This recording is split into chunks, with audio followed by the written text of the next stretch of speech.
గోపాల్ రెడ్డి గారు, లక్ష్మణ్ రావు గారు, బీటీ నాయుడు గారు, వెంకటేశ్వర్ల గారి ఇష్యూ గురించి మాట్లాడారు అధ్యక్ష.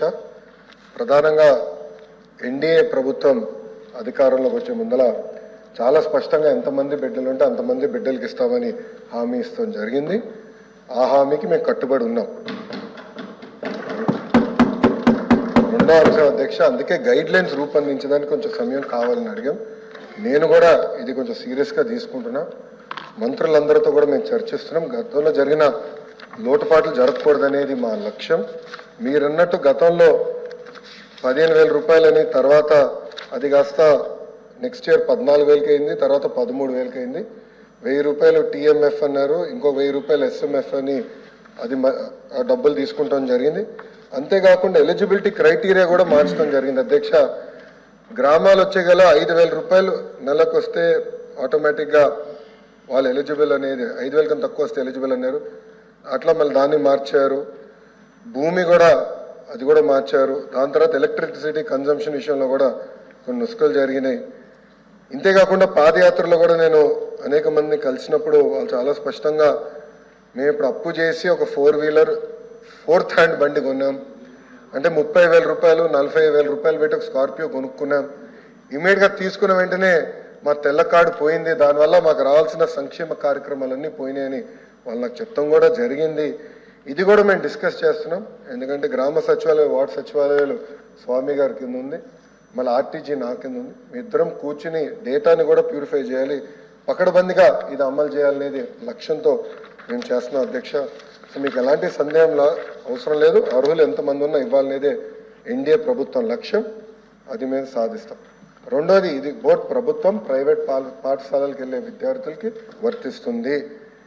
ఇంకో పక్కన పెద్దలు అన్నట్టు అధ్యక్ష, 2019 నుంచి 24తో పోల్చితే ప్రభుత్వ పాఠశాలలో సుమారుగా 72,000 మంది విద్యార్థులు తగ్గారు అధ్యక్ష. ఇది కూడా మేము చర్చిస్తున్నాం. ఎందుకంటే నాడు నేడు కార్యక్రమం ద్వారా వేలాది కోట్ల రూపాయలు ఖర్చు పెట్టిన విషయం వాస్తవం. కానీ ఎందుకు విద్యార్థులు తగ్గారు? గత ప్రభుత్వం సిబిఎస్ఈ తీసుకొచ్చింది, సిబిఎస్ఈ మళ్ళీ బోర్డు ఎగ్జామ్స్ అని పెట్టారు, తర్వాత ఐబీ గురించి ప్రస్తావించారు, టోఫుల్ గురించి కూడా ఒక ప్రశ్న ఉంది, దాని గురించి కూడా మాట్లాడతారు. కానీ నిర్ణయాలు తీసుకున్నప్పుడు, విద్యా రంగంలో నిర్ణయాలు తీసుకున్నప్పుడు చర్చించాల్సిన అవసరం ఉంది. యూనియన్లతో మాట్లాడాలి, ఉపాధ్యాయులతో మాట్లాడాలి, అందరినీ కూర్చోబెట్టి ఆమోద్యమైన పరిష్కారం వెతకాల్సిన అవసరం ఉంది అధ్యక్ష. నీ జర్క్ రియాక్షన్ తీసుకోవాల్సిన అవసరం లేదు. అందుకే మీరు చూస్తే నేను మంత్రి కరెక్ట్గా ఈ రోజుతో నెల అయింది నేను ఛార్జ్ తీసుకుని. నేను కూడా అధికారులు చెప్పేది ఒకటే, రాబోయే సంవత్సరం ఏం చేయబోతున్నాం రోడ్ మ్యాప్ వేద్దాం, అందరితో చర్చిద్దాం, సంఘాలు అందరినీ కూర్చోబెడదాం, మాట్లాడదాం, వచ్చే సంవత్సరం నుంచి అమలు చేద్దాం. నాకు నచ్చింది కనుక ఇది ఇద్దాం, నాకు నచ్చలేదు కనుక ఇది తీసేద్దాం అనేది కరెక్ట్ కాదు. చర్చించిన తర్వాత నేను నిర్ణయం తీసుకుందాం అనేది ఒక లక్ష్యంగా మేము పెట్టుకున్నాం.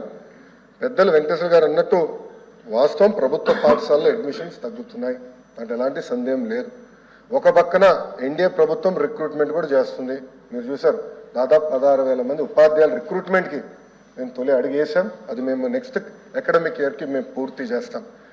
కానీ ఇంకో పక్కన చూస్తే దాదాపు 11,000 పాఠశాలలో 10 కన్నా తక్కువ మంది విద్యార్థులు ఉన్నారు. ఎందుకున్నారు? ఎలా అడ్మిషన్స్ పెంచాలి, నాణ్యత ఎలా పెంచాలి, అసెస్మెంట్ ఎలా చేయాలి, టెక్నాలజీతో జోడించి ఎలా చేయాలి, first grade, second grade, third grade pressure లేకుండా సిస్టమేటిక్ ఎట్లా చేయాలనేది కూడా మేము చర్చిస్తున్నాం. పక్క రాష్ట్రాల్లో కూడా ఏం జరుగుతుందో మేము చూస్తున్నాం. అటు ఉత్తరప్రదేశ్లో ఒక మోడల్ ఉంది, ఢిల్లీలో ఒక మోడల్ ఉంది, పక్క రాష్ట్రాల్లో కూడా ఏం జరుగుతుందో అందరం చర్చిస్తున్నాం. అధికారులు కూడా ఒక టీం వేసాం, వాళ్ళు కూడా వెళ్ళి చూస్తున్నారు. వాళ్ళు నివేదిక ఇచ్చినా నేను కూడా వెళ్ళాలనుకుంటున్నా. వెళ్ళి ఏం చేస్తున్నారో మోడల్ చూసి మన రాష్ట్రానికి కరెక్ట్ మోడల్ ఏంటనేది రూపొందించి అది మీ ముందర పెట్టి అందరు అభిప్రాయాలు తీసుకున్న తర్వాత మళ్ళీ ఆంధ్ర రాష్ట్ర ప్రజలు తల్లిదండ్రులు ముందలు పెడతా వాళ్ళ అభిప్రాయాలు సేకరించిన తర్వాతనే వచ్చే అకాడమిక్ ఇయర్ నుంచి